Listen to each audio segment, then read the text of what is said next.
akan mewawancarai tentang toko kelontong, bagaimana cara menjalankan usahanya, bagaimana dari awalnya sampai ke titik sekarang, dan bagaimana tantangan-tantangan yang dihadapi selama membuka toko kelontong ini.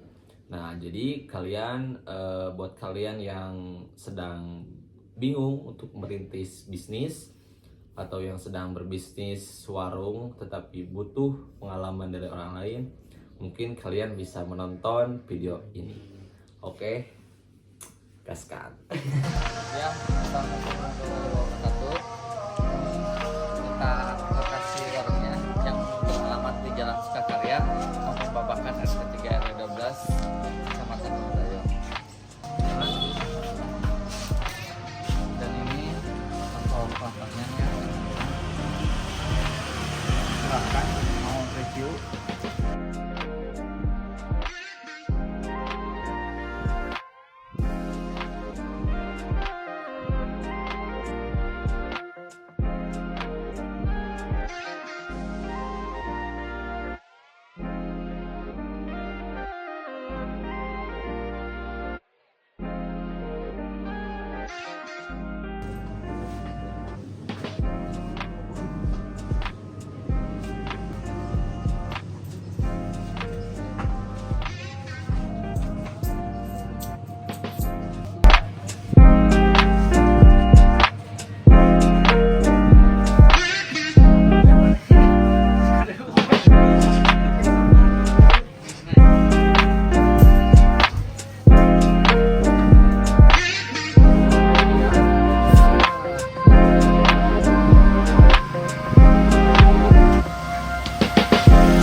Bismillahirrahmanirrahim. Assalamualaikum warahmatullahi wabarakatuh.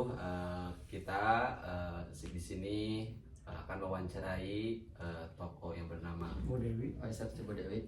Nah, mungkin di sini Bapak kita akan mempertanyakan tentang bagaimana sih untuk memulai bisnis toko kelontong tersebut, atau bisa disebut dengan mewarung lah gitu. Mungkin di sini ada beberapa pertanyaan-pertanyaan yang akan kami sampaikan. Mungkin kita akan mempersiapkan dulu pertanyaannya.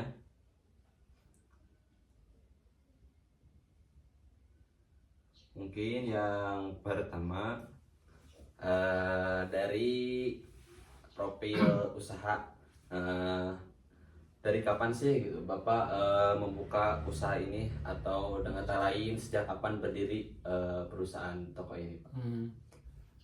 Pertama buka toko itu awal 2019, sekitar Januari Februari lah gitu. Ya.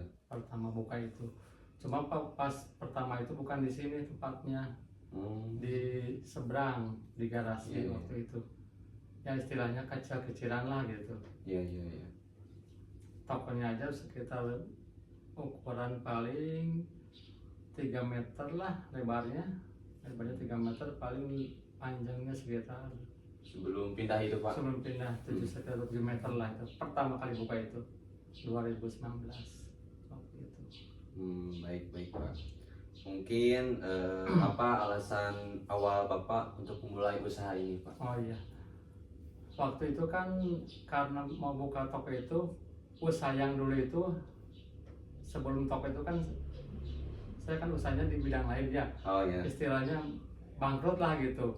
Pas mau belum bangkrut, mau bangkrut lah, udah collab lah gitu. Yeah. Nah, waktu itu berpikir gitu, kalau seandainya ini benar-benar bangkrut lah, nggak jalan lagi lah istilahnya, nggak jalan lagi, sama istri itu runding usaha apa kira-kira gitu.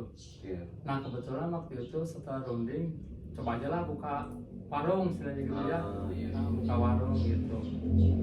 Nah itu sih pertamanya. Ada hikmahnya juga sih, usaha yang sebelumnya itu nggak jalan gitu, jadi Iya. langsung buka warung gitu. Hmm. Pertama sih coba-coba dulu pertama itu. Iya, iya, iya. Mungkin alasan juga lebih strategis ya Pak kalau ngewarung mas gitu. Kalau di sini tuh mungkin jadi mungkin pas Bapak memulai usaha warung ini udah banyak kah warung-warung tersebut? Maksudnya Oh, warung yang lain gitu ya. kebetulan kalau di sini yang dekat-dekat sekali sih agak ini apa agak adalah sedikit lah gitu. Hmm. Makanya melihat peluang usaha Nah, gitu. iya, iya. Gitu. Hmm. Waktu itu. Mungkin siapa saja Pak target pasar utama Bapak? Oh paling ya orang sekitar sini aja, paling ibu rumah tangga gitu, Hmm. bapak-bapak gitu. Terus yang lewat juga sih lumayan juga sih setelah dijalani itu gitu ya. Iya, iya, iya. Bagus juga gitu yang orang-orang yang Lewat gitu, lewat bukan gitu. sekedar orang sini ya, Pak, ya? Bukan sekedar orang sini gitu. Hmm. Tadinya sih nggak ngelihat ke sana sih, tadinya paling pasarnya orang sini aja gitu tadinya. Hmm. Tapi setelah berjalannya waktu, alhamdulillah gitu orang-orang yang lewat yang saya lewat juga sih lumayan Iya, juga iya, sih. betul, betul Pak, betul. Mungkin karena posisinya di pinggir jalan gitu, bukan di dalam gang gitu. Kelihatan Ya. yang lewat ya Pak. Ya, gitu. Betul, betul, betul. Mungkin berapa jumlah karyawan yang terlibat dalam toko Bapak tersebut? Nggak ada sih, nggak ada karyawan. Dia keluar sendiri aja. Hmm. Maksudnya sama keluarga aja gitu. Iya, iya, iya. Mungkin kan Bapak dalam operasional usaha pasti memiliki kendala atau seperti apa. Nah mungkin apa sih yang menjadi tantangan dalam operasional usahanya gitu, dalam internalnya gitu, menjadi tantangan. Ya mungkin karena nggak punya yang kerja gitu, jadi semuanya dikelola sendiri gitu. Oh iya. Dari mulai belanja segala macam gitu sendiri, maksudnya sama istri gitu ya. Hmm. Gitu. Tapi kalau misalnya dari segi keuangan atau dari segi barang yang masuk, barang yang keluar, apakah ada kendala gitu Pak? Enggak sih, alhamdulillah sampai saat ini lancar gitu. Hmm. Lancar-lancar aja gitu. Oh, baik, baik. Lanjut. Tiga. Strategi pemasaran apa yang Bapak gunakan saat ini? Strategi pemasaran paling ya suasana tokonya aja gitu, jadi bikin lebih menarik lagi gitu. Hmm. Makanya gabung SRC itu sebelum belum gabung SRC, kalau SRC kan diutamakan gitu ya, kebersihannya, kerapiannya gitu, segala macam. Salah satunya itu strateginya. Terus yang keduanya juga sih masalah harga juga gitu, harus istilahnya lihat-lihat tetangga gitu lah, toko-toko tetangga gitu. Jangan sampai kita merasa kemahalan gitu. Masalah harga gitu juga. Dalam segi kelengkapan juga Nah, mungkin Pak ya. segi kelengkapan barang itu. Jangan sampai misalnya pembeli itu menanyain barang nggak ada, pas nanyain lagi masih nggak ada. Masih ya, nggak ada. Iya, benar. Itu repot lah kalau gitu. Kita harus melihat pasar gitu gimana gitu. Iya. Betul. Untuk pertanyaan selanjutnya, dari mana sumber modal awal untuk toko kelontong ini? Kalau pertama sih dari tabungan ya. Kalau pertama gak banyak sih, cuma sekitar 10 sampai 15 juta lah pertama itu pas buka warung itu. Jadi kita manfaatin yang ada aja waktu itu. Kalau tempat itu kita nggak bangun dulu, nggak segala macam, nggak nyewa. Yang ada aja dimanfaatin gitu. Itu waktu itu kan ada tempat garasi kosong ya. Dipakai aja itu waktu itu. Jadi pakai garasi aja gitu yang kecil. Tapi kan seiring berjalannya waktu, barang-barang tiap hari, tiap minggu, tiap bulan itu selalu bertambah gitu, alhamdulillah. Soalnya kan yang pembeli itu pasti itu ada yang lain yang baru pasti itu ada gitu. Itu aja sih.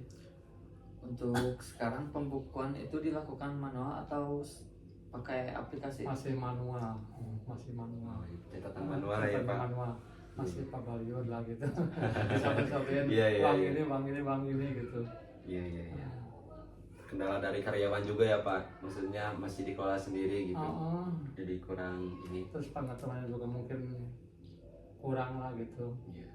Jadi sekiranya masih bisa dikelola sama sendiri mah kenapa tidak ya Pak? Ya. Mungkin gitu.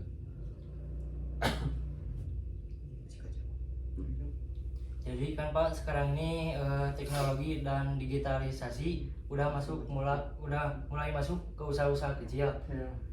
termasuk warung. Contohnya seperti pembayaran non tunai, QRIS, e-wallet. Jadi apakah warung Bapak ini sudah mulai menggunakan teknologi seperti itu? Udah mulai. Seperti pembelanjaan juga sekarang sih banyak yang apa? Enggak kita berangkat itu apa namanya? Oh ya. Online. Via Online. aja gitu online. Via WA gitu. ya. Ya gitu. Bukan WA sih itu aplikasi. Aplikasi. Via Oh, aplikasi. Sekarang udah banyak itu sebenarnya juga nggak terlalu repot lah gitu kalau sekarang. Nggak terlalu sering ke pasar kecuali yang besar-besar kayak minyak goreng gitu apa aci terigu itu emang pasti mesti ke sana gitu. Mungkin Pak pendistribusian kepada konsumen yang membeli lewat online seperti itu dikirimnya lewat apa Pak? Diantar sendiri atau diantar. Oh, diantar. iya, iya, iya. Diantar. Bagaimana tanggapan Bapak dengan persaingan kondisi saat ini? Apakah banyak pesaing di sekitar dan bagaimana cara Bapak untuk mempertahankan pembeli agar tetap bertahan di tengah persaingan? Oh iya, kalau persaingan sembako kalau sekarang ini pasti di mana-mana lah gitu. Pasti itu kalau sembako itu untuk mengantisipasi itu paling kita itu harus ramah terus barangnya yang komplit, harganya yang bersaing gitu. Mungkin ya garis besarnya itu aja sih. Nah, Mungkin banyak sekali Pak sekarang juga yang sudah merambat ke mana-mana seperti warung Madura gitu Pak. bener. Yang sangat emang perlengkapannya kecil, terkadang dilihat dari tampilan itu kecil gitu. Iya, tetapi barang-barangnya lengkap seperti itu. Mungkin ya Bapak mempertahankan dengan kelengkapan mungkin Terus dengan layanan ya, gitu. hubungan emosional dengan tetangga-tetangga ini kan Iya. itu lebih ini ya lebih terjamin lah gitu. Hmm. Menjaga hubungan aja sih gitu. Iya. Emang sekarang sih udah mau warung Madura udah mulai ada, apalagi warung Batak ya. Ya. Warung Batak itu dari dulu emang udah ada. Dengan pembukaan 24 jam gitu Pak. Itu kalau Madura emang pasti 24 jam gitu. Iya. Nggak ada tutupnya gitu. Jadi disip kayak. Lanjut. Kendala terbesar apa yang dihadapi selama menjalani usaha Bapak? Kendalanya ya. Ya kendalanya sih ya itu tadi karena nggak punya karyawan, jadi semuanya sendiri gitu dikerjakan sendiri gitu. Kendalanya itu aja sih. Terus lanjut di sini. Apa bantuan yang paling dibutuhkan dari pemerintah atau lembaga lain? Kalau misalnya pemerintah mau ngasih bantuannya gitu maksudnya, paling di modal gitu. Maksudnya di modal itu kalau udah punya rencana, kalau ada modal gitu mau nambah item-item yang lain gitu, menambah yang lain gitu. Oh iya. Atau dari Mau dilengkapi lagi. apabila dari segi pajak Pak gimana Pak? Apakah masih tergolong mudah atau susah Pak? Pajak apa? Seperti kena pajak ya? Enggak. Oh enggak ya? Oh enggak. Lanjut. Rencana jangka pendek dan jangka panjang untuk usaha Bapak ini apa? Jangka pendek. Jangka panjang. Kalau jangka pendek paling ya mempertahankan, meningkatkan omset gitu ya, omset penjualan gitu. Kalau untuk jangka panjangnya ya mau ditambah lagi apa item-item yang lain gitu, seperti apa sekarang ini kan belum ada ya, belum jual apa yang kayak apa tuh yang untuk dimakan itu, yang sosis gitu. Oh, iya, frozen food. Frozen food. Iya, Rencana iya, sih iya. udah ada kepikir ke sana gitu. Iya. Cuma kan maksudnya masih sekarang ini masih ngumpul-ngumpul modalnya dulu segala macam, terus ngumpul-ngumpulnya informasi yang lain gitu. Itu mungkin apa rencana jangka pendeknya juga. Oh iya. Nah, lanjut. Kan di waktu itu di negara kita ini ya mengalami virus COVID-19. Oh iya. Nah, seperti corona. Gimana dampak COVID terhadap usaha Bapak? Nggak ada sih. Oh, nggak ada. Heeh. Biasa-biasa aja gitu waktu Nggak ada corona itu. penurunan. Nggak ada. Oh, Ada. iya, iya, iya. Biasa. Mungkin Pak, dari misalnya kan kalau misalnya ngewarung nih, kalau misalnya ada barang-barang yang belum kebeli gitu kan, pasti ada yang namanya barang pasti ada expirednya seperti itu. Nah mungkin Bapak bagaimana cara mengatasi barang-barang yang kayak misalnya expired gitu, bagaimana gitu Pak? Menanggulanginya gitu Ya, menanggulangi. Emang sih ada juga sih yang expired kemarin juga gitu. Cuma sekarang ini kan dilihat dulu apa harus lihat barangnya yang cepat laku gitu ya, terus yang lambat lakunya gitu. Terus untuk mulai penataan juga sama gitu, yang apa yang pertama masuk itu berarti harus disimpannya di depan gitu ya. Oh iya, Harus, iya, iya. kayak gitu juga sih. Baik, baik. Mungkin kami dan ya kami ingin meminta pesan gitu bagi para yang menonton gitu atau buat kaum muda lah gitu. Pesan Bapak untuk bagi orang-orang yang ingin merintis bisnis seperti apa gitu Pak? Oh gitu. Pesan-pesan. Pesannya sih harus berani, Nah, harus berani mencoba. Waktu itu juga saya kan sebenarnya ragu-ragu juga gitu pas mau buka warung itu, segala macam lah takutnya gitu ya. Terus Pak diberanikan gitu ya, tapi alhamdulillah sekarang bisa berkembang lah istilahnya dari kemarin gitu. Jadi intinya harus berani gitu, terus harus lihat dulu apa pasarnya gitu gimana gitu untuk prospeknya gitu. Itu sih. intinya harus berani dan kuat mental gitu Harus ya. kuat mental, berani mencoba gitu. Soalnya kalau nggak berani sih nggak bisa terwujud gitu. Kalau takut segala macam. Harus takut. berani mengambil resiko Iya. gitu. Mau gimana pun. Kalau usahakan kalau ini resikonya apa, kalau istilahnya nggak maju itu resiko lah gitu. Tapi kan kalau udah dicoba kita ketahuan di mana gitu kelemahannya gitu. Betul Pak. Kalau apa bisa sambil jalan sih itu mah apa lihat kelemahan kita itu nanti juga ketahuan sih.